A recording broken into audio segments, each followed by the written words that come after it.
The rain fell hard that night, the kind that blurred streetlights into shimmering halos and made the road slick like oil. Alexander Scott gripped the steering wheel of his midnight black Aston Martin, the engine purring beneath him like a caged beast. He'd just left a corporate gala, yet another charity event where people applauded him more for his wealth than his words. He should have felt accomplished. Instead, he felt hollow. As the city lights faded into darkened hills, a sharp curve approached. Alexander tapped the brake. Nothing happened. His eyes widened. He slammed his foot down, harder this time. Still nothing.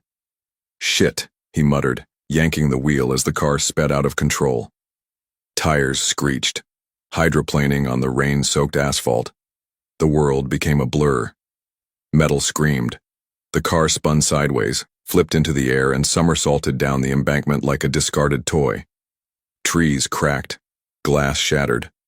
Bone and steel met the ground again and again. Then silence. A distant dog barked. Somewhere a siren wailed, and in the twisted wreckage of what once was a $500,000 car, Alexander Scott lay slumped, broken and bloodied. 2 hours later, St. Augustine Medical Center patient arriving, male, late 20s to early 30s, blunt force trauma, likely concussion, possibly internal bleeding. The emergency room doors flew open as paramedics wheeled Alexander in. Nurses swarmed. Monitors beeped. His designer tuxedo was in tatters, his face unrecognizable under bruises and blood. From his crushed jacket pocket, they retrieved a phone and a slim titanium wallet. A nurse unlocked the screen with his thumbprint. The wallpaper was a sleek photo of a luxury jet. His name flashed beside several missed calls. "Alexander Scott?" a doctor asked. A stunned intern looked up. "The Alexander Scott?" A flurry of calls went out. His parents, Richard and Evelyn Scott, arrived within an hour, breathless and pale-faced. Evelyn let out a choked sob the moment she saw her only son. 3 months later, the hospital room was quiet, save for the slow, steady rhythm of the heart monitor. Evelyn hadn't left his side in weeks. Richard came and went, dividing his time between boardrooms and bedside. The doctors weren't optimistic. "His vitals are stable, but the brain injury was severe," they'd said. "There's no telling if or when he'll wake up." Evelyn had memorized every curve of her son's face by now, the healed scars, the faint creases of his frown lines. She was just about to doze off in the chair beside his bed when she heard it, a cough, followed by a rasped whisper, "Water." She shot upright. "Alexander?" His eyes fluttered open, unfocused, confused. He blinked at her. "Alex, sweetheart, you're awake." He stared at her. "Who are you?" After a series of tests, MRIs, and psychological evaluations, the verdict was clear. Alexander Scott had no memory of who he was. Not his childhood, not his empire, not his name. Evelyn wept beside his bed, and even Richard, stone-faced and business-hardened, looked shaken.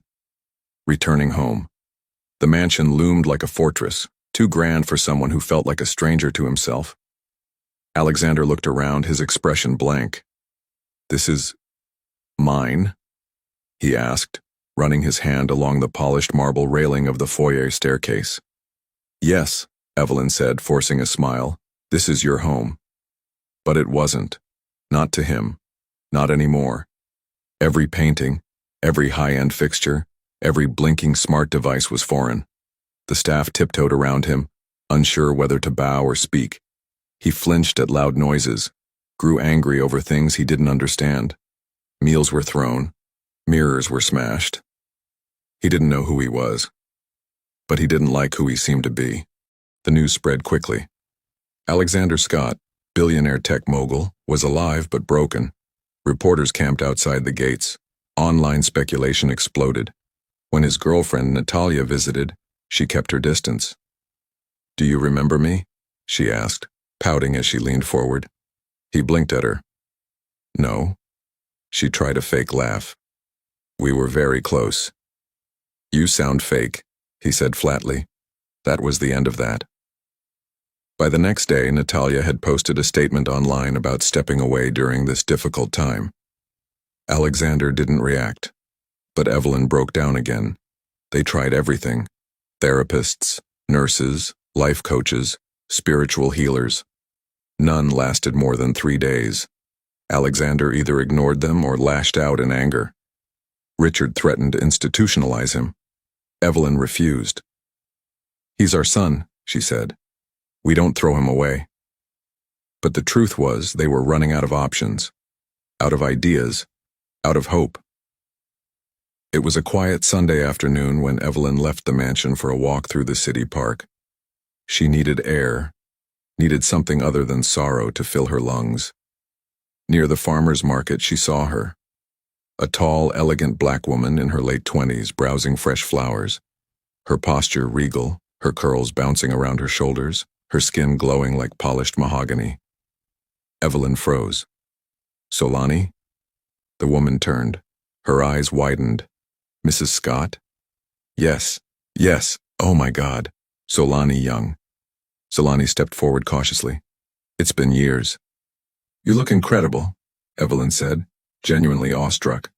Then her voice faltered. I owe you an apology. A deep one." Xolani nodded slowly. "I remember. I was wrong. About everything," Evelyn said. "Your class, your color, your place in his life. I saw it all wrong." There was a pause. "I forgive you," Xolani said softly. Evelyn's voice trembled. "Xolani, Alexander needs you." The gates of the Scott estate creaked open, revealing an opulent world carved out of privilege and power. As the car drove up the curved driveway, Xolani Young sat quietly in the back seat, her heart thudding in her chest like a warning drum. It had been years since she'd seen Alexander, and now she was walking back into his life, but he wouldn't even know her. The irony stung. When Evelyn had told her everything about the accident, the coma, the memory loss, Xolani had stared in stunned silence. Then she'd said only one thing: "I'll come." Now, as the car stopped before the massive glass doors, she took a breath, adjusted the sleeve of her simple white blouse, and stepped out. Before she even reached the door, the past was already flooding in. She remembered this house, though smaller then. She'd visited once when they were 10. It had been for a school project. Even then, the marble floors and silver chandeliers had unsettled her. But Alexander had made her feel safe. His smile had made everything else blur. They had been inseparable: smart, nerdy Xolani, and clumsy but charming Alex. At school, they shared everything: snacks, stories, homework, even whispered dreams about what they wanted to be when they grew up. She wanted to be a writer. He wanted to build something that would change the world. But not everyone liked their bond. One day, Evelyn had called Xolani's mother. "He needs to focus," she'd said, "and Xolani's presence is a distraction." Weeks later, the Scotts moved cities. No goodbye, no explanation, just silence. They returned several years later and rebuilt their mansion. She hadn't set eyes on Alexander and wasn't even aware they returned because she too moved on. Until now. The butler opened the door. "Miss Young, welcome. Mrs. Scott is expecting you." Xolani followed him through gleaming hallways until they reached a large sunlit sitting room. Evelyn stood, her hands clasped nervously. "Thank you for coming." Xolani nodded. "Where is he?" "In the back garden. He likes it there, or tolerates it, rather." Xolani followed Evelyn past glass doors and manicured hedges. There, beneath a willow tree, sat Alexander, alone. Dressed in soft gray clothes, his dark hair longer than she remembered, eyes staring at nothing in particular. Her breath caught. He looked like the boy she once knew, but with shadows in his eyes. Evelyn whispered, "I'll leave you two alone." Xolani walked slowly across the lawn. When she was just a few feet away, he looked up. He stared at her and said nothing. "You look familiar." His voice was hoarse but calm. There was no anger in his eyes, only confusion. Xolani smiled gently, swallowing her emotion. I used to know you, a long time ago. He tilted his head. From school? She nodded. You were 10. I was 9. We did a history project on the French Revolution. You insisted we act it out. You wore a mop on your head and shouted, Liberty, until Mrs. Rook sent you to detention. A flicker of something crossed his face. Rook, he muttered. That name. Xolani sat on the bench across from him. I'm Xolani Young. He repeated it quietly. Xolani. The way he said it made her chest ache, like the word belonged to some far-off language he used to speak. Why are you here? He asked. Your mom found me. She told me about the accident. And that you've forgotten everything. He looked down. They all treat me like glass, like I'll shatter if they say the wrong thing. Xolani shrugged. Maybe you will, but it's okay. Sometimes things need to break before they can come back together. He didn't respond, but he didn't tell her to leave either. Xolani returned the next day, and the day after that. She brought old photos from their school yearbook, stories about their goofy adventures. She brought music they used to listen to, corny pop songs they once danced to in the cafeteria. One day she brought lemon cupcakes. You used to steal mine at lunch, she said with a smirk. He chuckled softly. That sounds like something I'd do. Each visit, he seemed lighter. He started asking questions about their teachers, about their favorite childhood books, about her life after he disappeared. She told him everything, how she'd gotten a scholarship, studied literature, become a part-time editor while writing short stories on the side. He listened, really listened. No interruptions, no arrogance, just quiet attention. It was the most she'd spoken to anyone in years. On a cloudy afternoon, Xolani brought a photo album. One picture caught his eye, 2 kids in a treehouse laughing with their arms around each other. That's us, she said. He stared. The wind rustled the leaves overhead. Then suddenly he spoke. Your mom used to make peanut butter pancakes on Saturdays. She called them power cakes. Xolani froze. Yes, she whispered, and we'd race to your porch to eat them before they got cold. His voice broke slightly. I remember that, he said, pressing his hand to his forehead. I remember. She reached over, tears springing to her eyes. Alex. He looked at her. Really looked at her. And for the first time his eyes softened. I think I missed you. Richard's doubts. Not everyone was thrilled. Richard Scott watched the developments with quiet skepticism. How do we know she's not manipulating him? He asked Evelyn. She's not, Evelyn replied sharply. She's healing him. She's a stranger. No, Evelyn said. We were the strangers. To her and to him. 2 weeks later, Alexander had a nightmare. He woke up gasping, drenched in sweat. Xolani, who had stayed late to read to him, ran into the room. He grabbed her wrist. Don't go. She sat beside him. He whispered, I saw the crash. I saw fire. And then... nothing. It was like I was floating in space. She held his hand. You're here now. You made it back. He looked at her, eyes wide. Did I love you? He asked. Xolani didn't answer right away. I think we were too young to know, she said, but we were something real. He nodded slowly. I feel it. Like I'm supposed to protect you. She smiled. Maybe I'm the one protecting you. Day by day, more fragments returned. His mother, his father, the company he built, the city skyline from his penthouse window. But in all those pieces, Xolani remained the brightest thread. He remembered their treehouse, their first school dance, the time they carved their initials into a park bench and swore they'd be friends forever. And then, the pain of being torn apart. One afternoon, he whispered to her, They made me forget you before I even lost my memory. She said nothing, but he saw the truth in her silence.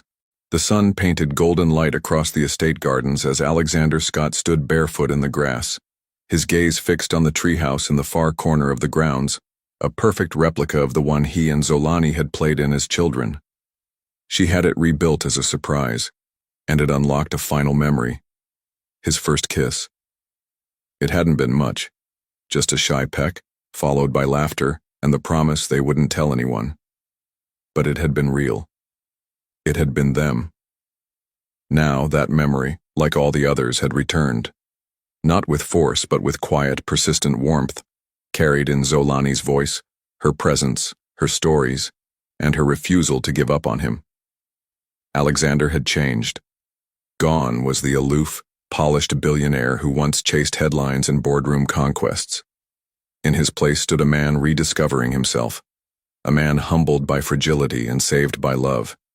He no longer barked at staff or smashed things when confused.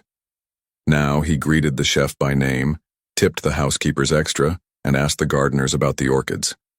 He was learning to live again, and he wasn't doing it alone. Xolani was always near, not out of obligation, but out of something deeper.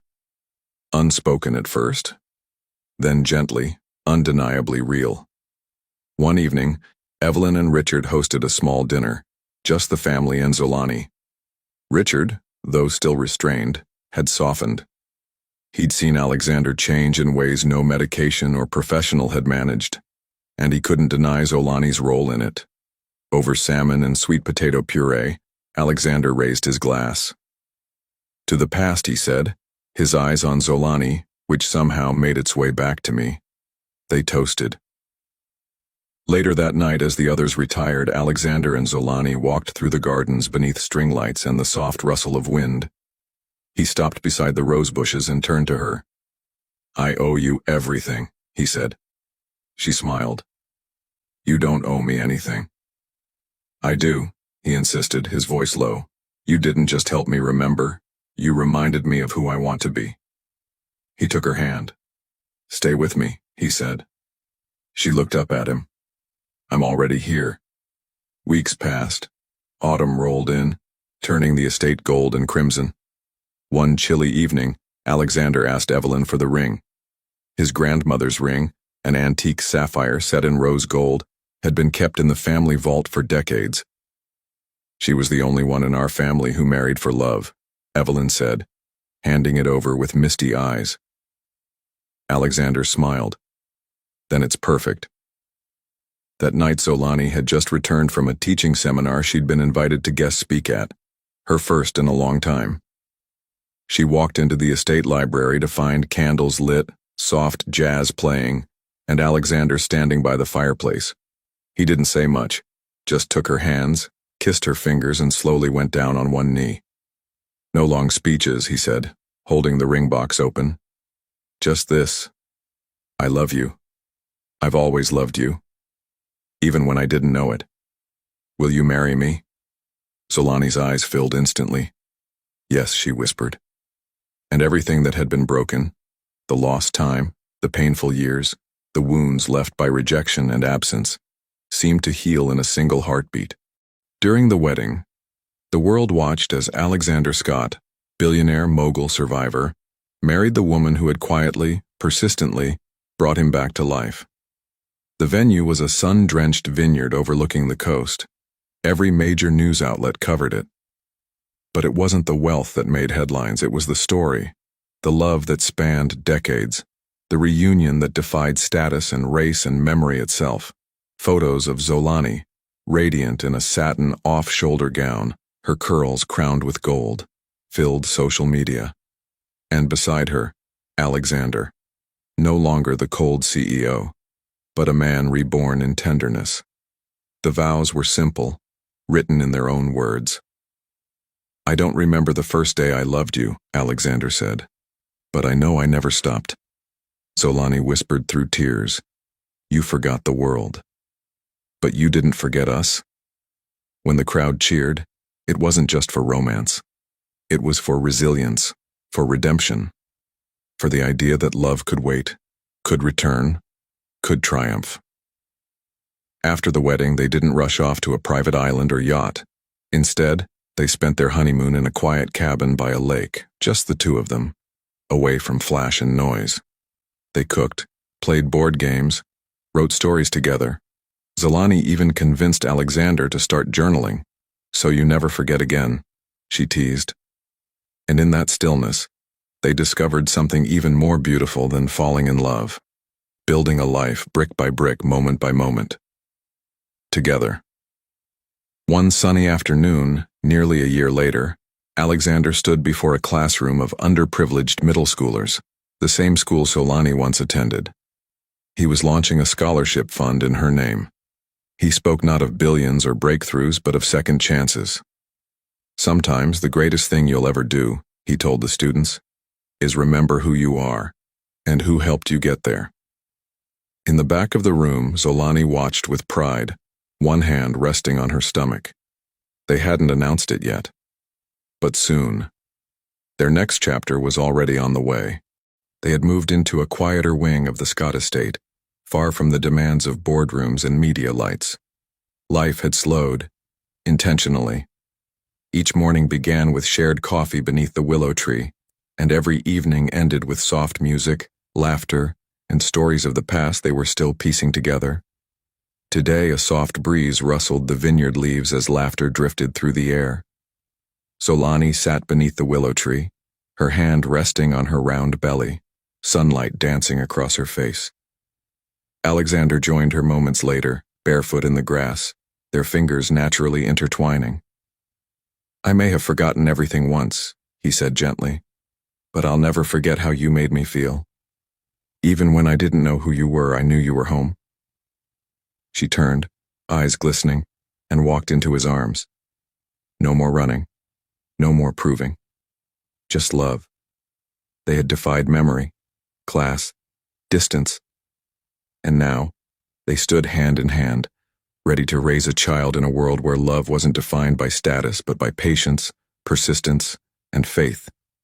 And every now and then, when someone asked how they met, Alexander would smile, squeeze Xolani's hand, and say, "It's a long story, but it ends beautifully." Thank you so much for watching and supporting my channel.